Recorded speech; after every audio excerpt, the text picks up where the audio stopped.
Hello student, myself Ajay Dave, standard 10 maths chapter number 5 AP। Question बहुत ज़्यादा है, इसे थोड़ा डायरेक्ट समझा रहा हूँ आपको मैं।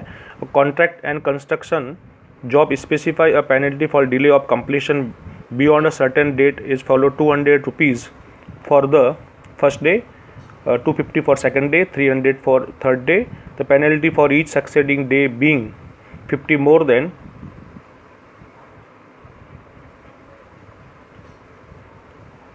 50 more than for the preceding day, how much money the contractor has to pay as a penalty if he has delayed 30 days। मतलब कंस्ट्रक्शन वर्क है, उस पर कुछ पेनल्टी लगाइए। अगर आप एक दिन लेट करोगे काम तो 200 रुपीज़, सेकेंड 2 दिन अगर लेट काम ने दिया, काम कंप्लीट किया तो 250 रुपीज़ देना पड़ेगा उसको, कॉन्ट्रैक्टर को। तो मतलब हर दिन 50 रुपये बढ़ जाएगा पेनल्टी का कॉन्ट्रैक्टर को। तो बाद अगर 30 डेज उसने लेट किया कॉन्ट्रैक्टर ने, तो कितना पेमेंट उसको पेनल्टी के रूप में देना पड़ेगा। तो हमको एपी बन गई इन शॉर्ट में हमारी।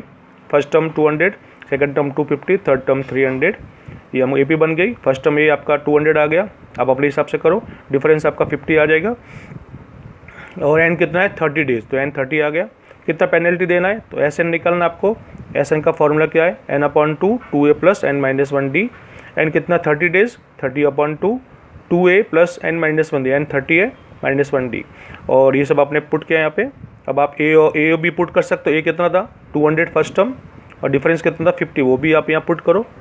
ठीक है, यहाँ पुट कर दो ए की जगह पर और डी की जगह पर, मल्टीप्लाई करो प्लस करो, फिर आंसर आ जाएगा।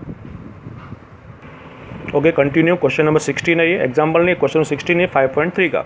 अब लिखा है कि sum of 700 is to be use to give 7 cash prize to student of a school for overall academic performance if each prize 20 rupees less its preceding prize. मतलब उसको प्राइस देना है 700 रुपये का प्राइस देना, सब बच्चों को बांटना है। और जो प्राइस हम देने वाले हैं वो 20 रुपये कम आएगा। जैसे मान लो किसी को 100 रुपये मिला, किसी को 80 मिलेगा, इसको 60 मिलेगा, ऐसा कम होते होते जाएगा। तो find the value of each price, तो हमको सभी प्राइस की वैल्यू फाइंड करनी है। ठीक है, 7 कैश प्राइस, 7 बच्चों को देनी है प्राइस। ऐसा दो कि 20-20 रुपये कम मिले सबको लाइन वाइज, और 700 पूरा भी हो जाए। ठीक है, ओके।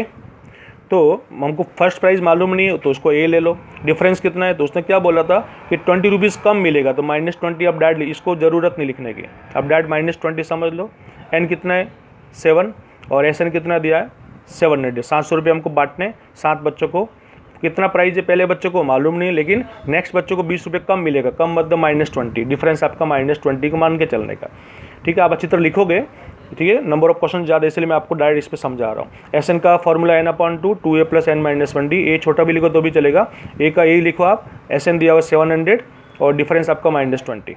ठीक है, अब इसको आप पूरा सॉल्व करोगे अपने लेवल पे, तो आपका ए पूरा सॉल्व कर दो, तो एन माइनस 1 8 आ गया। 8 इंटू एन 7 माइनस 1 6, 6 इंटू 2 120। फिर आपका ये जो 2 कॉमन ले लो, वो कॉमन वाला 2 इससे कट जाएगा, तो ए -60 बचेगा। फिर आप ये 7 नीचे चला जाएगा, तो ये आपका 100 आ गया, -60 उधर गया, +60 हो गया, तो 160 आ गया। तो ये पूरा जो कैलकुलेशन वो आप अपने हिसाब से कर सकते हो, ऐसा कुछ नहीं। ये तो जो समझा इसलिए समझा रहा हूँ। फर्स्ट प्राइस कितनी आई 160, इसका सेकंड प्राइस कितनी आएगी, उसके 20 कम करो 140 आएगी। थर्ड प्राइस और कम करो 120, ऐसे आपको fourth price 200, fifth price 80, six price आपकी 60, और सेवन्थ प्राइस आपकी कितने आगे 40। तो ये सभी प्राइस हमको मिल गई, 7 के 7 प्राइस। स्टार्टिंग कहाँ से हुआ था, स्टार्टिंग हुआ था 160 से, मतलब सबसे पहले 160 मिला होगा, फिर सेकंड वाले को 140, फिर 120, फिर 100, फिर 80, 60 और 40, ये सब प्राइस मिल गई। सब में 20-20 रुपये कम ही मिल रहे हैं, और सबका टोटल मारोगे तो आपका 700 आ जाएगा। कंटिन्यू। क्वेश्चन नंबर 17 है, ध्यान से देखना थोड़ा। In a school student taught of planting tree in a and around the school to reduce air pollution. It was decided that the number of tree that each section of each class will plant, her class के हर section के बच्चे plant लगाएंगे, will be the same as the class in which they are studying। जिस class में वो पढ़ रहे उतने उनको पेड़ लगाना है, प्लांट लगाना है। Example, section of class first will plant 1 tree, पहली क्लास वाले एक प्लांट लगाएंगे। सेक्शन क्लास सेकंड जो है, सेकंड क्लास, वो 2 प्लांट लगाएंगे। थर्ड क्लास 3 प्लांट, ऐसे 12 तक चलना है। There are 3 section of each class, हर क्लास के 3 सेक्शन है, मतलब पहली क्लास है उसके भी 3 है ABC, सेकंड स्टैंडर्ड के भी 3 है ABC, थर्ड स्टैंडर्ड के भी 3 है ABC। तो बताओ टोटल कितने पेड लगाएंगे सब बच्चे मिलके। तो फर्स्ट स्टैंडर्ड में 3 सेक्शन है, तो जैसे फर्स्ट स्टैंडर्ड जो है क्लास 1 उसका सेक्शन ए वो भी 1 लगाएगा, सेक्शन बी वो भी 1 लगाएगा, सेक्शन सी वो भी 1 लगाएगा। 1 क्यों लगेगा? क्योंकि वो क्लास 1 में पढ़ रहे हैं, तो 3 हो गए। सिमिलरली जो क्लास 2 है स्टैंडर्ड 2, तो वो दो पेड़ लगाने वाले, दो प्लांट, लेकिन 3 सेक्शन, इसलिए 2 + 2 + 2 कितना हुआ? 6। सिमिलरली जो थर्ड स्टैंडर्ड है वो 3 प्लांट लगाने वाले, लेकिन सेक्शन 3 है तो 3 + 3 + 3 कितना हुआ? 9। तो आपको इन शॉर्ट में 3, 6, 9 ये क्या बन गई? आपकी AP बन गई। आप थोड़ा आगे बढ़ोगे 12th तक चले जाओगे तो 12th स्टैंडर्ड को 12 प्लांट लगाने, लेकिन उसमें सेक्शन 3 है ना ABC, तो 12 + 12 + 12 कितना हुआ? 36। तो ये इन शॉर्ट में हमको AP बन गई।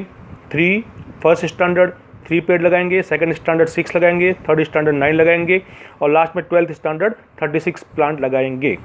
अब मुझे निकालना है कितने टोटल प्लांट लगे, तो ऐसे निकालना है, बस आपको पूरा आता ही है। फर्स्ट टर्म आपका ये, डिफरेंस आपका 3, L मतलब लास्ट टर्म, ये लास्ट टर्म आपका, लास्ट टर्म 36 दिया हुआ है, फर्स्ट टर्म आ गया, डिफरेंस भी निकल जाएगा। फिर आपको N भी दिया हुआ है 12, N12 कहाँ से आया? क्योंकि 12th स्टैंडर्ड है 1 से 12, तो आपको S12 निकालना है। अब S12 निकाल, तो फार्मूला आपके पास है, ये रहा formula, Sn = n/2 A + L। N का 12 है, 2 का 2, A first term 3, L 36, first term 3, last term 36 था 12th का, दोनों प्लस करो, ऐसा आ गया। तो इसका मतलब 1 से लगाकर 12 तक सब मिला के 234 प्लांट लगाने वाले हैं। Okay, question number 18। A spiral is made up of successive semicircle with center alternatively at A and B, starting with center A of radius 0.5, 1.0 cm, 1.5, 2.0 cm as shown in the figure. What is the total length of such a spiral made up of 13 successive semicircle? अब question का meaning क्या है? देखो कि पहले centre आपको मान लो A है, ठीक है, उसे ये बनाया सेमी सर्कल ऊपर वाला, फिर आपका नीचे वाला बनेगा सेमी सर्कल, फिर ऊपर वाला बनेगा, फिर अभी नीचे वाला बनेगा। तो बार बार सेंटर आपका बदलता जाएगा। पहले सेंटर A है तो उससे ये वाला बना, फिर सेंटर B है तो उससे नीचे वाला सेमी सर्कल बनेगा, ऐसे आपको कंटिन्यू चलता रहेगा। और जो इसकी रेडियस है वो हमको बुक में दी हुई है, पहले वाले की 0.5 सेंटीमीटर, दूसरे वाला नीचे वाला बड़ा है उसकी 1.0, बाद 1.5, फिर 2, ऐसा कंटिन्यू चलता रहेगा। अब ये टोटल 13 सेमी सर्कल है, सब मिला के ऊपर नीचे मिला के 13 थे, तो सब टोटल कितनी लेंथ कवर हुई वो हमको फाइंड करनी है, टोटल लेंथ निकालो। तो क्या करना है इसमें, देखो इंपॉर्टेंट है। अब ये सेमी सर्कल का एक फॉर्मूला होता है, वो है आपका πr। Length of semi circle क्या होता है? πr। क्या होता है? πr। तो r मीन्स रेडियस, रेडियस आपको दी हुई 0.5, ये रहा 0.5, 0.5 पाई, ये 0.5 पाई, बाद में दी थी 1 तो पाई 1 पाई बोल सकते हो, बाद में 1.5 रेडियस है तो 1.5 पाई, बाद में 2 है तो 2 पाई हो गया।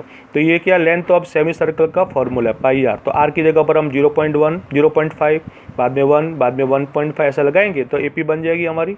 अब AP बन गई, अब आपको क्या निकालना है? फर्स्ट टर्म आपको मालूम है, ये फर्स्ट टर्म ही आपका, डिफरेंस निकालो, तो second term minus first term, तो 1 में से 0.5 गया तो 0.5 बचेगा। ये सब ज़रूरत नहीं करने की, आप डायरेक्ट पहुँचो यहाँ पर। फर्स्ट टर्म आपका ये रहा और डिफरेंस आपका second term minus first term निकाला तो वो भी यही आया। N कितना है?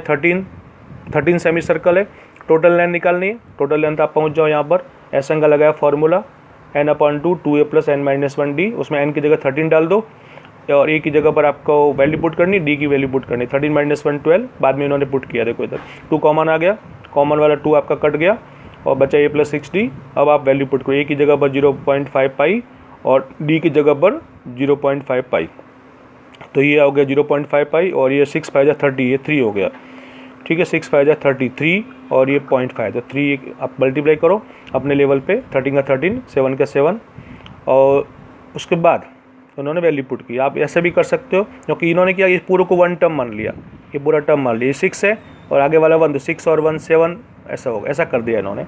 7 का 7, पाई का पाई 0.5। अब अपने हिसाब से भी कर सकते हो, पाई की वैल्यू पुट कर दो, बाद में 22/7 कटिंग वटिंग करो, ये आपका आंसर आएगा। तो कैलकुलेशन आप अपने लेवल पे कर सकते हो। Okay, question number 19, important question. 200 logs are stacked in following manner: 20 log in the bottom, 19 in next row, 18 in next row, to it so on as. In how many row are the 200 log placed and how many log are in the top row? Question का meaning ये, log मतलब लकड़ी, तो सबसे नीचे वाली जो रो है ना, सबसे नीचे वाली, वहाँ पर 20 लॉग्स है, 20 लकड़ी है, उसके ऊपर 19 है, उसके ऊपर 18 है, ऐसा हमारा क्वेश्चन है। तो बताओ सब मिला के 200 कब होगी, कितनी रो बनेगी, first row, second row, third row, ऐसे कितनी रो बनाऊं कि 200 लॉग मेरी कंप्लीट हो जाए। सबसे नीचे 20 है, देखो जरा, सबसे नीचे 20, उसके बाद 19, बाद में 18, बाद में 17, ठीक है। तो मुझे टोटल 200 अरेंजमेंट करना है, तो कितनी रो बनेगी वो आपको आ जाएगा। फर्स्ट टर्म आपका 20 और डिफरेंस कितना होगा, तो second term minus first term करो, -1 का डिफरेंस होगा, ये लिख दिया मैंने इधर। ऐसे मतलब टोटल लॉग्स आपके 200 है।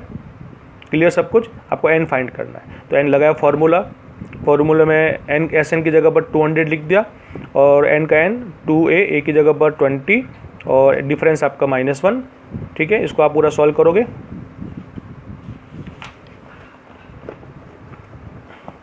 सॉल्व करने के बाद देखो यहाँ तक पहुँच जाओगे सपोज आप, ठीक है। और 40 -1 41 ये सब आपको आ जाएगा धीरे धीरे। 2 ऊपर जाएगा, 400 बचेगा, उसको खोलो तो 41 n स्क्वायर ये सब आएगा।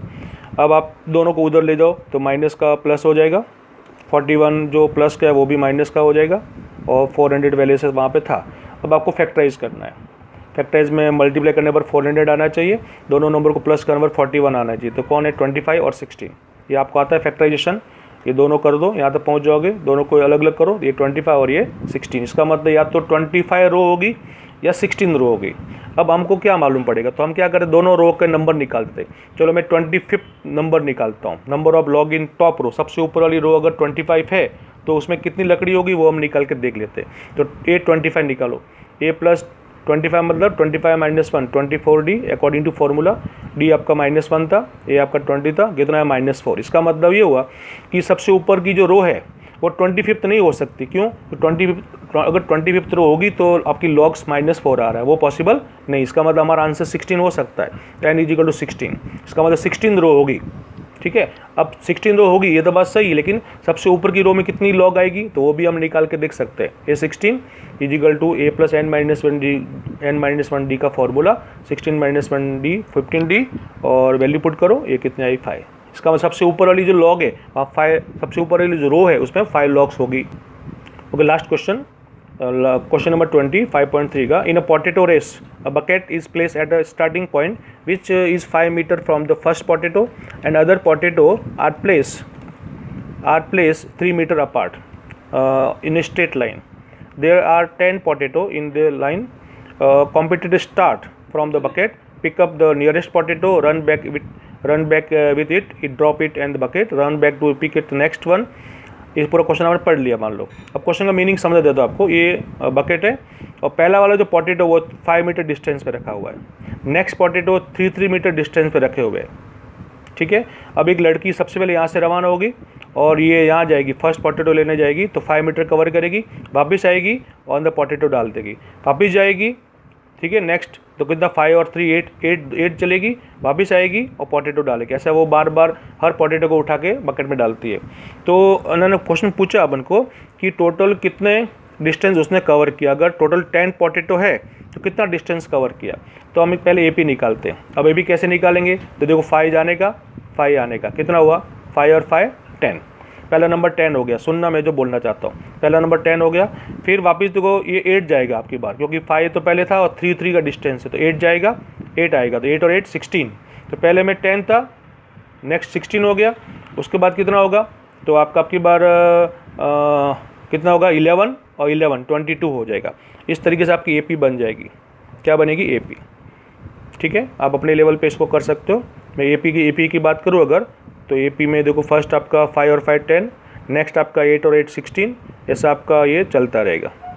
AP बन गई आपकी, बस फर्स्ट टर्म मालूम पड़ गया, डिफरेंस मालूम पड़ गया, एंड पोटैटो है कितना डिस्टेंस कवर किया तो S10 निकालो, तो n/2 वाला फार्मूला, उसमें A की वैल्यू पुट करो, D की वैल्यू पुट करो और उसको पूरा कंप्लीट सॉल्व करना है। सॉल्व करोगे तो आपका आंसर आ जाएगा 370 मीटर।